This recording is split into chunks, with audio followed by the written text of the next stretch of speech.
Yo les gars, avant de commencer cette vidéo, je tenais à vous informer de quelques petits trucs. Le premier, c'est de partager cette vidéo Jeu Nakama.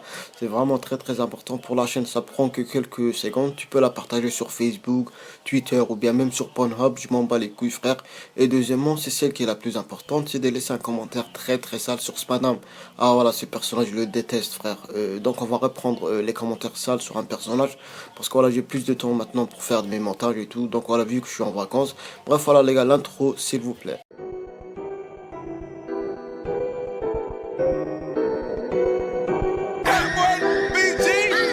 That's the way this young nigga see. Drinking on sir, can't sleep. Drinking on sir, can't sleep. That's the way this young nigga see. Drinking on sir, can't sleep. Drinking on sir, can't sleep. Yo les gars, j'espère que vous pétez la forme. Bon, avant de commencer cette vidéo, je tenais juste à dire que cette vidéo n'est pas une vidéo théorie, mais plutôt une vidéo où je vais tout simplement spéculer et donner mon avis sur un sujet qui est beaucoup présent chez la communauté One Piece. Et je tenais aussi à dire que je suis un très grand fan de Shanks. Et le voir mourir va me faire chier plus que toi, mais voilà, il y a de très fortes chances que Shanks meure. Bon les gars, n'oubliez pas de lâcher un max de pouces bleus et pour montrer au pouce bleu que c'est pas lui le boss. Sur ce, les Nakama, passons direct à cette vidéo.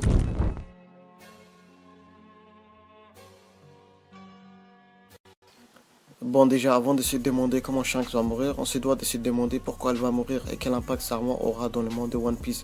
Pour moi, Shanks va mourir comme énormément de personnes le pensent, pour tout simplement donner un power-up à Luffy. Et je pense que je vous apprends rien dans tous les mangas populaires comme Naruto ou bien même Dragon Ball. La mort d'un personnage peut donner un power-up au personnage principal, en l'occurrence cette fois-ci Luffy. Et je vous rappelle une chose très importante, souvenez-vous de ce qu'il a dit quand il a fini de battre Crackers. Elle ne sait pas de quoi je suis capable quand je suis en mode Furax. Luffy n'est pas quelqu'un de prétentieux. S'il a dit ça, c'est bien parce qu'il a une raison derrière. Et je pense que ce pouvoir caché qu'il a en lui a fait son apparition lors de son entraînement avec Riley. Et ce pouvoir caché ne peut être activé que quand Luffy est vraiment enragé. Sans la rage, il ne peut pas activer ce pouvoir caché qu'il a en lui. D'ailleurs, souvenez-vous de sa réaction lorsque Ace est mort. Limite, sa rage lui a fait perdre conscience. Bon, maintenant, qui peut battre Shanks? Pour moi, c'est un seul personnage et c'est Barbe Noire. Contrairement à ce que beaucoup de personnes pensent, je ne pense pas que Shanks et Kaido vont se battre un jour. Je pense qu'ils ont déjà réglé le problème qu'ils avaient entre eux sans vraiment se battre. Sinon, Shanks n'allait pas revenir de sitôt à Marineford pour arrêter la guerre. Parce qu'une confrontation entre Yonko allait durer des jours, voire des semaines. Comme contre le combat entre Aokiji et Aikanu qui a duré 2 semaines. Mais je pense que la personne qui va tuer Shanks, c'est Barbe Noire, l'homme avec la dentition de ma grand-mère. Bon, Barbe Noire est un personnage très rusé qui a le potentiel de faire n'importe quoi. C'est d'ailleurs pour ça que Shanks le surveille de plus près. Il a même pris le risque d'aller sur un bateau ennemi pour avertir du danger de Barbe Noire. Et je vous rappelle que Barbe Noire a fait l'exploit de blesser Shanks, alors qu'à cette époque, il était très faible comparé au Barbe Noire que nous connaissons actuellement. Il n'avait même pas le fruit du tremblement lorsqu'il a blessé Shanks. Barbe Noire est pour moi le seul personnage actuellement qui peut battre Shanks. S'il a réussi à laisser une cicatrice sur un personnage qui a un ki très élevé, ben le tuer n'est pas une mission impossible. Mais bien sûr, je ne dis en aucun cas que Shanks va se faire battre facilement, non. Mais Barbe Noire est très tactique et son stratégie il ne se bat jamais. D'ailleurs, lorsqu'il a vu arriver Aikano alors qu'il était beaucoup plus nombreux que lui, il a quand même décidé de prendre la fuite parce qu'il ne s'attendait pas à sa venue. Barbe Noire n'est pas comme la plupart des pirates. S'il a aujourd'hui atteint ce stade de puissance, c'est grâce à son intelligence. Et oui, ce gros bâtard sait utiliser son cerveau, malgré le fait qu'il ressemble à une peinture de Picasso, et ça légitimera encore plus le combat final qui va opposer Luffy à Barbe Noire.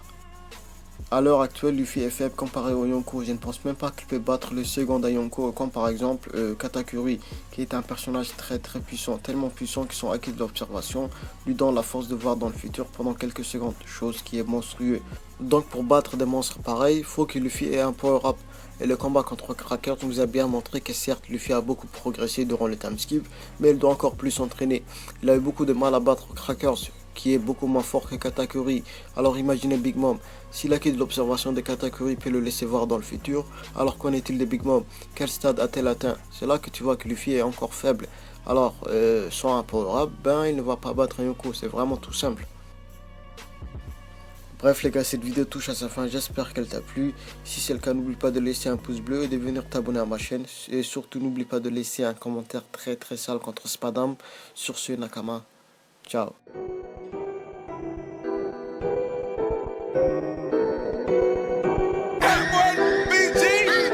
That's the way this young nigga see. Drinking on sir, can't sleep. Drinking on sir, can't sleep. That's the way this young